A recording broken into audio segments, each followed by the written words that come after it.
जय हिंद। आज के इस वीडियो में हम लोग मैथ से संबंधित कुछ महत्वपूर्ण प्रश्नों पर विचार करने वाले हैं। आइए देखिए क्वेश्चन नंबर पहला क्या कहता है।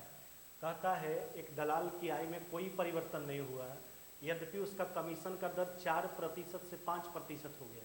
तो कहता है व्यवसाय में कितने परसेंट का गिरावट हुआ। देखिए एक दलाल को जो है व्यवसाय में पहले 4% का कमीशन मिलता था, अभी उसको 5% का कमीशन मिल रहा है, लेकिन उसका इनकम जो है बदला नहीं है। जितना पहले उसको मिलता था उतना भी मिल रहा है, राशि बराबर है, प्रतिशत एक्सचेंज हो रहा है। तो कहता है व्यवसाय में कितने परसेंट का गिरावट हुआ। देखिए बात समझिएगा। मान लिया कि पहले जो व्यवसाय था वो ₹1 का था, अब उसको 4% कमीशन दिया जाता था पहले, है ना। अब देखिए अब का व्यवसाय जो है मान लीजिएगा ₹20 का है, अब उसको 5% का कमीशन दिया जाता है ना। अब देखिए क्या कहता है, उसका आय नहीं बदला, यानी पहले जितना रुपया उसको मिलता था कमीशन के रूप में और अभी जितना मिल रहा है दोनों आपस में क्या है, बराबर है। अब देखिए इसको हल कर लीजिए, तो यहाँ से निकल के आ गया A/B बराबर कितना हो गया आपका 5 कितना हो गया आपका 4। तो ये समझिए कि पहले जो व्यवसाय होता था वो 5 यूनिट का होता था, अब जो हो रहा है 4 यूनिट का हो रहा है। तो व्यवसाय में कमी हुआ, इसी का प्रतिशत बताना है। अब देखिए व्यवसाय में गिरावट जो है उसका प्रतिशत निकालेंगे। तो पहले 5 यूनिट का होता था व्यवसाय, अब 4 यूनिट का हो रहा है। तो 1 यूनिट का गिरावट हुआ, कहाँ से हुआ, 5 से। एक जो है 5 का कितना परसेंट है, तो ये हो जाएगा आपका कितना 20%, है ना। यानी कहने का मतलब है कि व्यवसाय में जो गिरावट हुआ, गिरावट कितना परसेंट का हुआ आपका 20% का। आपका उत्तर हो जाएगा ऑप्शन नंबर तीसरा। आइए अगला क्वेश्चन पर विचार करते हैं। देखिए क्या कहता है। कहता है cos 24 degree, cos 55 degree, cos 125 degree, cos 204 degree, cos 300 degree का जो है सबका योग बताना है। देखिए ना, आराम से हल कर कर लिखिए। देखिए इसको छोड़ दीजिए, इसको रहने देते हैं cos कितना 24 डिग्री, ये हो गया आपका cos 24 डिग्री। अब देखिए इसको रहने दीजिए, ये हो गया आपका cos कितना हो गया आपका 55 डिग्री, है ना। आगे थोड़ा सोच के देखिए, जहाँ तक 125 का ख्याल है, अच्छा 125 को क्या लिखेंगे 180, है ना। अब माइनस में कितना 55, तो cos 180 minus theta, 180 cos 180 minus theta, 180 minus theta second quadrant में जाएगा, तो सेकेंड में तो कॉस नेगेटिव होगा और 180 के केस में नो चेंज, है ना। तो ये हो जाएगा आपका माइनस में कॉस 55 डिग्री, है ना। कितना हो जाएगा आपका माइनस में कॉस 55 डिग्री। अब अगला 204 पर विचार करके देखिए। देखिए 204 डिग्री को लिखेंगे 180 प्लस में 24, है ना। तो 180 प्लस थीटा थर्ड क्वाड्रेंट में जाएगा, जो टेन और कॉट का घर है, यहाँ भी कॉस निगेटिव होगा, 180 के केस में नो चेंज होगा। तो ये हो जाएगा आपका माइनस में कॉस कितना हो गया आपका, ये हो जाएगा आपका 24 डिग्री, है ना। अब देखिए बात समझिए, अब बचा कॉस 300 डिग्री। अब इस पर थोड़ा विचार करके देखिए, इसको लिखेंगे 360 माइनस में कितना 60, है ना। तो 360 माइनस 60 फोर्थ क्वाड्रेंट में जाएगा और 360 के केस में भी नो चेंजिंग होगा। तो ये हो जाएगा आपका प्लस में, इसका खुद का घर है फोर्थ क्वाड्रेंट, तो ये हो जाएगा कॉस कितना डिग्री हो जाएगा आपका 60 डिग्री।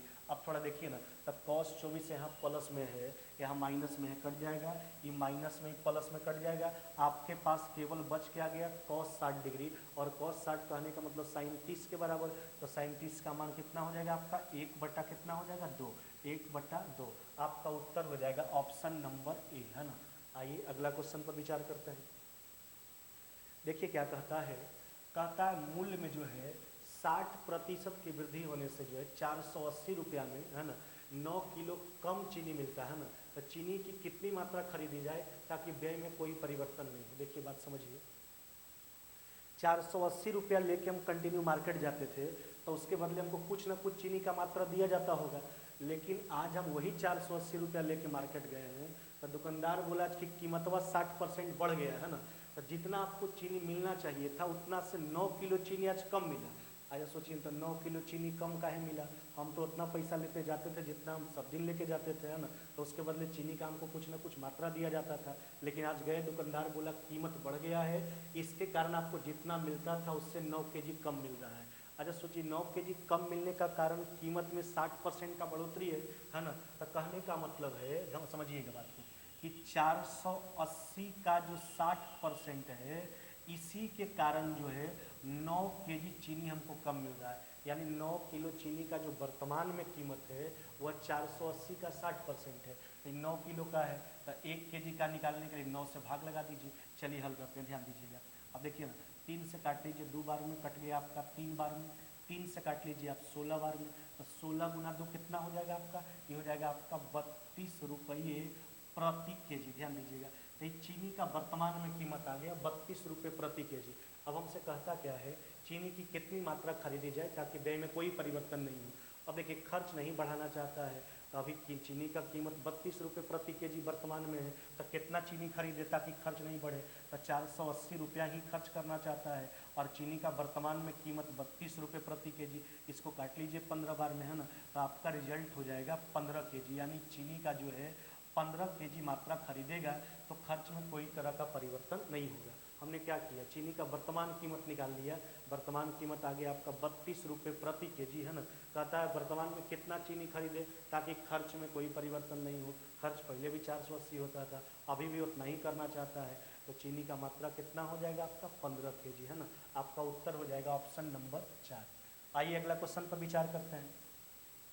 देखिए क्या कहता है, कहता है यदि व्यंजक y प्लस में 1/z बराबर 1, x प्लस में 1/y बराबर 1, x बाई जेड का मान निकालना है। अब देखिए ऐसे प्रश्न में ध्यान दीजिएगा कि सबको एक यूनिट में कन्वर्ट कीजिए, या तो सबको x के रूप में लाइए, या तो सबको y के रूप में लाइए, या तो सबको z के रूप में लाइए।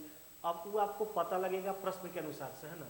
देखिए तो यहाँ पर आप देखिएगा कि z का रिलेशन y के साथ दिया है, x का रिलेशन y के साथ दिया है, तो ऐसा करते हैं z और x दोनों का मान y के रूप में निकाल लेते हैं ना, और y को y के रूप में छोड़ देंगे। देखिए बात समझिएगा, तो एक आपको दिया गया y प्लस में 1/z बराबर में कितना 1।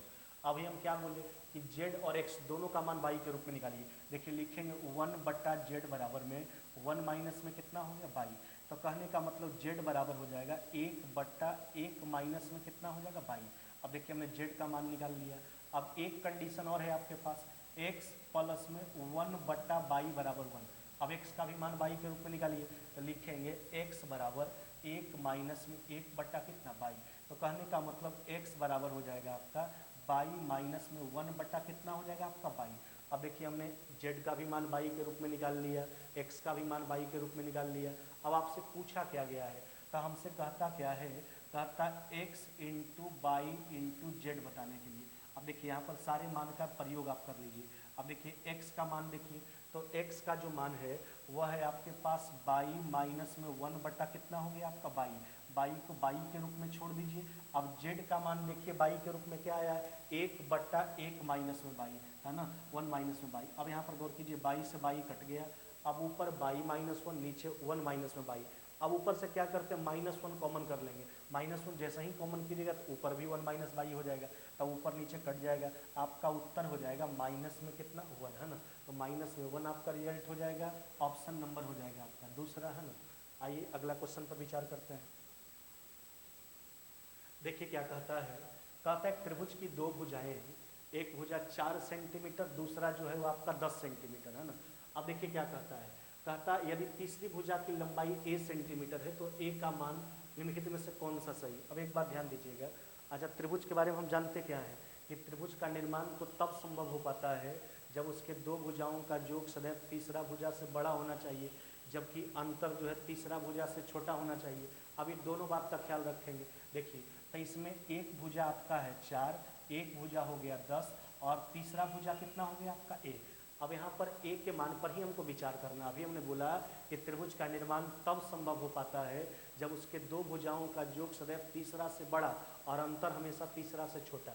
अब देखिए ना, तो अंतर कितना का है 6 का, और योग कितना हो गया 14, तो अंतर जो है वह तीसरा से छोटा जबकि योग जो है तीसरा से बड़ा होना चाहिए। तो इस ऑप्शन पर हम विचार करेंगे। कहने का मतलब a का जो मान होना चाहिए वह 6 से तो बड़ा होना चाहिए लेकिन 14 से छोटा होना चाहिए। अब इस तरह का ऑप्शन ढूंढ लीजिए आप। आपका ऑप्शन नंबर किस में है 4 में, है ना। आपका उत्तर हो जाएगा ऑप्शन नंबर 4। आइए अगला क्वेश्चन पर विचार करते हैं। देखिए क्या कहता है, कहता है कि राशि 3 वर्षों में साधारण ब्याज की एक निश्चित दर से जो है 944 रुपया हो जाता है। हो जाने का मतलब बात मिश्रण का, यदि ब्याज की दर 1.5% बढ़ा दिया जाए तो उसी अवधि में वह 980 रुपया हो जाता है। तो हमसे कहता है निश्चित राशि एवं ब्याज का दर बताना है। आपको जो है रेट बताना है और प्रिंसिपल दोनों बात बताना। अच्छा एक बात सोच के देखिए, पहले राशि 944 रुपया होता था वही प्रिंसिपल का 3 साल में, अब रेट को 1.5% बढ़ाने से राशि हो गया 980, तो राशि 944 से 980 हो गया है। ध्यान दीजिएगा, तो 980 हुआ तो बढ़ोतरी कितना का हुआ यहाँ पर 36 रुपये का। पहले 944 होता था, अब 980 हो रहा है।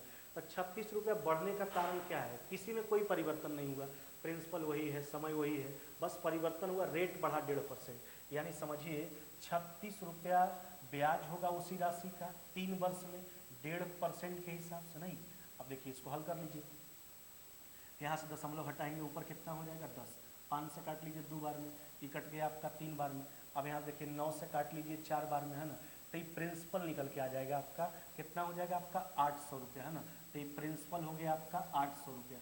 तो एक उत्तर तो आ गया आपका 800 रुपया, लेकिन अभी दोनों चीज़ आपको बताना, दर भी बताना था, प्रिंसिपल भी बताना था। तो अब प्रिंसिपल निकल के आ गया, अब रेट पर आपको विचार करना। अब देखिए रेट तो दोनों कंडीशन से निकाल सकते हैं। अब पहला कंडीशन से सोच के देखिए आप तो 3 वर्षों में राशि 944 होता था, राशि आपका 800 है, तो 800 रुपया 944 होता है, यानी ब्याज वहाँ पर 144 है। तो ब्याज 144 रुपया ब्याज है, किसका ब्याज है? 800 रुपया का है ना। और कितना साल में है? 3 साल में। चलिए काट के हटा दीजिए, 24 से काट लीजिए, 24 से कट जाएगा आपका 6 बार में, आपका उत्तर 6% हो जाएगा। तो आपका दोनों उत्तर आ गया, 800 रुपया प्रिंसिपल हो जाएगा, रेट हो जाएगा आपका 6%। ऑप्शन देख लीजिए, 800 रुपया प्रिंसिपल और 6% रेट वाला, ऑप्शन नंबर क्या हो जाएगा आपका? तीसरा, है ना। आइए अगला क्वेश्चन पर विचार करते हैं। देखिए क्या कहता है, यहाँ पर 2 कंडीशन आपके पास दिया गया। देखिए बात समझिए, एक है आपके पास 4x माइनस में 5 लेस देन 3x माइनस में कितना 1। अब यहाँ से देखिए इसको हल कीजिए, इसको इधर लाएंगे तो x 5 उधर चला जाएगा, है ना, तो पॉजिटिव हो जाएगा, 5 में से गया कितना हो गया 4। तो यहाँ से एक कंडीशन आ गया, x इज लेस देन 4, यानी x का मान जो है वह 4 से छोटा होना चाहिए। अब दूसरा कंडीशन पर विचार करते देखिए, एक दिया गया 3x माइनस में 4 is greater than equal to x minus में कितना दिया गया 9। अब इसको इधर लाइए तो ये हो जाएगा आपका 2x greater than equal to, अब 4 उधर जाके पॉजिटिव हो जाएगा, तो माइनस में 9 में 4 जोड़ेंगे तो हो जाएगा आपका माइनस में 5। तो हो जाएगा x is greater than equal to minus में 5 बटा कितना हो गया आपका 2। अब दोनों कंडीशन को देख के जो है हम उत्तर देंगे इसका। देखिए कहने का मतलब x का मान 4 से छोटा होना चाहिए, अब माइनस में 2.5 से बड़ा होना चाहिए। तो आप यहाँ पे देखिए ना, पहले देखिए 4 से छोटा तो 7 तो होगा नहीं, 5 तो होगा नहीं। अब हम बात करते हैं पहला ऑप्शन पर, माइनस में 5। तो यहाँ पर कहता है माइनस में 2.5 के बराबर या माइनस 2.5 से बड़ा, तो ये तो माइनस में 5 है ना, तो ये तो छोटा हो जा रहा है, तो ये भी आपका नहीं होगा। तो आपके पास एक ही ऑप्शन बचा है, x बराबर कितना हो जाएगा आपका माइनस में 3 बटा कितना हो जाएगा 5, माइनस में 3 बटा 5। आपका उत्तर हो जाएगा ऑप्शन नंबर 4, है ना। आइए अगला क्वेश्चन पर विचार करते हैं। देखिए क्या कहता है, कहता है ए बी और सी एक कार्य को जो है 6 दिनों में पूरा करता, तीनों मिलकर, है ना। अब कहता है यदि ए जो है बी से दुगना तेजी से और सी से 3 गुना तेजी से कार्य कर सकता है, तो सी अकेला उस कार्य को कितना दिन में करेगा? बात समझिएगा। अब देखिए तीनों के एफिशिएंसी पर हम विचार कर लेते हैं। अच्छा, बात किसका किसका? ए का, बी का और सी का। अब देखिए क्या कहता है, कहता है यदि ए जो है बी से दुगना तेजी से, अगर बी एक काम करता है तो ए कितना करेगा? 2, है ना। और क्या कहता है इसके बारे में बोला था, ए के बारे में 2 बात बोला था, बी से दुगना और सी से 3 गुना। तो देखिए सी से अगर 3 गुना तेजी से काम करता है, इसका मतलब सी इसका 1/3 से काम करेगा, तो ये हो जाएगा 2 बटा कितना हो जाएगा आपका 3। तो ये हो जाएगा आपका 6:3 कितना हो गया आपका 2। ये हो गया तीनों की इफिशियंसी के बीच का रेशियो। अब देखिए क्या कहता है, हमसे पूछा क्या गया, कहता है सी अकेला काम को कितना दिन में करेगा। अब हमसे बोला था कि तीनों मिलकर काम को 6 दिन में। अच्छा देखिए तीनों मिलकर काम को 6 दिन में, तीनों का एफिशिएंसी जोड़ लीजिए, तो 6 3 9 2 कितना हो गया आपका 11, है ना। तो 11 क्षमता 6 दिन में, एक क्षमता ज़्यादा समय लेगा। आपसे सी का पूछा, सी का एफिशिएंसी कितना है आपका 2, 2 से भाग लगा दीजिए, तो 11 गुना 3 कितना हो जाएगा आपका 33, है ना। यानी 33 दिन का समय लगाएगा कार्य को समाप्त करने में अकेले सी, है ना।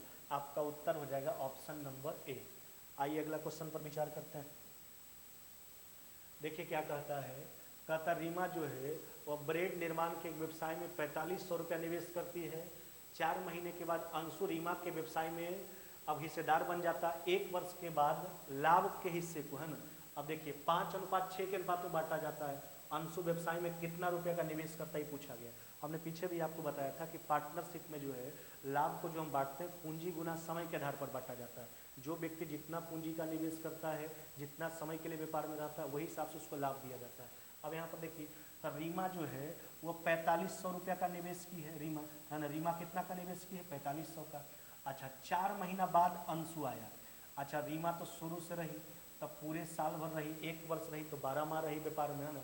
अच्छा अंशु जो है 4 महीना बाद आया, सोचिए तो 12 महीना में 1 वर्ष यानी 12 महीना में 4 माह बाद आया, तो 8 महीना व्यापार में रहा।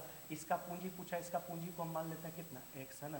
तो 8 महीना व्यापार में रहा, तो मेरे हिसाब से इसका रेशियो आ गया, है ना। देखिए रीमा का पूंजी गुना रीमा का समय, अंशु का पूंजी गुना अंशु का समय। अब दोनों के लाभ के बीच का रेशियो अकॉर्डिंग टू क्वेश्चन दे रखा है, कितना दे रखा है? 5 अनुपात कितना दिया है? 6। अब इसको हल कर लीजिए आप, है ना। देखिए 4 से काट लीजिए, 4 से कट जाएगा आपका 2 बार में, 4 से कट जाएगा 3 बार में, 2 से काट लीजिए इसको 3 बार में, है ना। अब इसको हट कर लीजिए, 5 से काट लीजिए, 5 से कट जाएगा आपका 900 बार में, तो देखिए ना, तो ये हो जाएगा 9 नमा 81, डबल शून्य लगा लीजिए। तो इसलिए x बराबर जो हो जाएगा आपका, वह कितना हो जाएगा आपका? 8100 रुपया, है ना। कहने का मतलब अंशु जो है व्यवसाय में कितना रुपया निवेश किया है? 8100 रुपया का निवेश किया, है ना।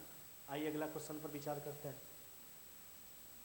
देखिए क्या कहता है, कहता है जब 2 रेलगाड़ी एक ही दिशा में जो है, एक का स्पीड 90 किलोमीटर प्रति घंटा, दूसरा का 70 किलोमीटर प्रति घंटा की चाल से जा रहा है। यदि तेज रेलगाड़ी में, सुस्त रेलगाड़ी में, तेज रेलगाड़ी जो है वह सुस्त रेलगाड़ी में एक बैठे एक व्यक्ति को 36 सेकंड में पार करता है, तो तेज रेलगाड़ी का लंबाई पूछा। देखिए बात समझिए, यहाँ पर रेलगाड़ी एक दूसरे को नहीं पार कर रहा है। तेज गति वाला जो रेलगाड़ी है वह धीमी गति वाला रेलगाड़ी में बैठे एक व्यक्ति को 36 सेकंड में पार करता है। देखिए आप जानते हैं कि अगर रेलगाड़ी किसी व्यक्ति को पार करेगा तो खुद की लंबाई को पार करेगा। पहले बात समझिए, इसको देखिए। जैसे कहने का मतलब ये धीमी गति वाला रेलगाड़ी है, इसका स्पीड हो गया कितना आपका? 70 किलोमीटर प्रति घंटा। और ये जो है आपका तेज गति वाला रेलगाड़ी है, ये जो है तेज गति वाला, इसका स्पीड कितना हो गया आपका? 90। अब देखिए कहता है तेज गति वाला रेलगाड़ी है, धीमी गति में बैठे एक व्यक्ति, कोई व्यक्ति बैठा हुआ है मान लिया गया, अब इस व्यक्ति को पार करता है। सोचिए व्यक्ति को पार करेगा तो खुद की लंबाई को पार करेगा, तो यहाँ जो दूरी निकल के आएगा इसी का दूरी आएगा, तेज गति वाला का दूरी आएगा, तेज गति वाला का लंबाई निकल के आ जाएगा। अब देखिए बात समझिए, हाँ बशर्ते ये बात होगा क्योंकि व्यक्ति भी उस ट्रेन में बैठा हुआ धीमी गति वाला में, तो यहाँ व्यक्ति का भी स्पीड होगा, जो ट्रेन का स्पीड होगा व्यक्ति का, हाँ तो यहाँ पर व्यक्ति का स्पीड हो जाएगा 70 किलोमीटर प्रति घंटा, क्योंकि धीमी गति वाला ट्रेन में बैठा हुआ है। तो यहाँ पर जो दूरी निकालेंगे वही तो तेज गति वाला ट्रेन का लंबाई निकल के आ जाएगा। अब देखिए दूरी निकाल लीजिए। अच्छा देखिए सेम डायरेक्शन है, चाल घटा लीजिए, तो 90 और 70 के बीच का डिफरेंस कितना हो गया आपका? 20, है ना।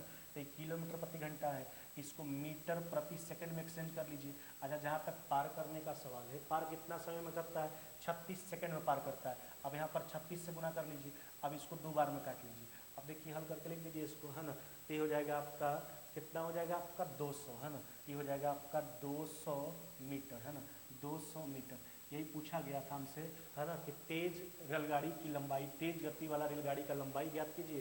तेज गति वाली रेलगाड़ी का लंबाई कितना हो जाएगा आपका? 200 मीटर, है ना। चलिए आज के वीडियो में बस इतना ही, मिलते हैं आगे नेक्स्ट वीडियो।